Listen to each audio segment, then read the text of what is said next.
Hey, Faith family. My name is Ryan. I'm one of the pastors here at Faith, and it is my privilege to introduce the next book in our Bible reading plan, and that is the Book of Deuteronomy. The Book of Deuteronomy is the fifth book of the Bible, and it is the final book of the Pentateuch, which is the first 5 books of the Bible. Moses is the source and author of the Pentateuch. Therefore, he's the source and author of the book of Deuteronomy. Now, when we think about the Pentateuch, the first 5 books of the Bible, they are the books that give the foundation for the Jewish nation. They're the books that give the foundation for our faith, the foundation for the understanding of God, and ultimately the foundation for the understanding of Jesus. Where we are in the story by the time we get to Deuteronomy is that God has created Adam and Eve. They have sinned against him. God has set his plan of restoration in motion. He's chosen Abram, through whom his blessing will come to all nations. Abram has gone with his relatives into Egypt. In the book of Exodus, we see that. They have been taken into slavery captive. God redeems them from slavery through the Passover.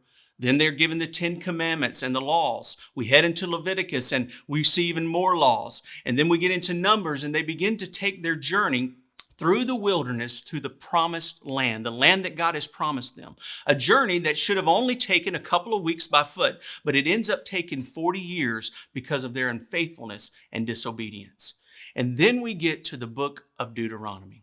When we pick up the story of Israel at the beginning of the book of Deuteronomy, we find them camped on the plains of Moab, on the banks of the Jordan River, just across from the promised land. And they are preparing to enter into the land of Canaan, the land that God promised them. Now, the book of Deuteronomy consists of really 3 sermons or 3 speeches, kind of farewell speeches by Israel's leader, who was Moses at the time, which are all kind of preparing this generation of God's people to enter into the promised land. Now, Moses, he's not going to go with them, but he has led them. He has loved them. And so he is preparing them to go into the promised land. And in these speeches, in these sermons, Moses reminds the people of Israel of all that's taken place over these last years, and the way that God has rescued them out of slavery. He reminds them of how he provided for them in the wilderness. And despite their constant complaining, he reminds them of the covenant that God had made with them back at Mount Sinai some 40 years earlier. And he reminds them of their complete failure to be obedient up to this point. And then as he's addressing this new generation, he calls this new generation of God's people to uphold their end of the deal, to be faithful, unlike the generation before them, to be faithful to God. He calls for love and for obedience to God, for them to live according to his laws and his purpose. And he tells them that if they do, they will be blessed. And if they don't, they will be cursed. Moses wants the people of Israel to make a decision. And here's the choice. He says to choose between obedience or disobedience to God, to be faithful to him or to not be faithful to him. And if they choose in obedience, that's going to result in blessing. If they choose in disobedience, that's going to result in a curse.